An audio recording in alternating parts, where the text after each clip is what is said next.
অনেকেই বলে সবই আপনার কপাল, সবই আপনার ভাগ্যে ছিল। আবার কেউ বলে সব কিছুই পরিশ্রমের মোলে পাওয়া যায়। কিন্তু ইসলাম আমাদের কি শেখায় জানেন? শুধু ভাগ্য না, শুধু পরিশ্রম না, দুইটাই একসাথে।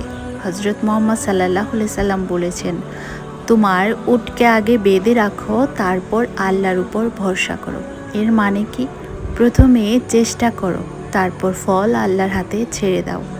কেউ যদি শুধু বলে ভাগ্যে যা আছে তাই হবে, আর চেষ্টা না করে, সে ভুল করছে। আবার কেউ যদি মনে করে সব আমার পরিশ্রম, সেও ভুল করছে। কারণ মানুষের চেষ্টা আছে, কিন্তু ফল দেওয়ার মালিক একমাত্র মহান আল্লাহ। পরিশ্রম আপনার দায়িত্ব, আর ফল দেওয়ার মালিক একমাত্র মহান আল্লাহ তাআলা।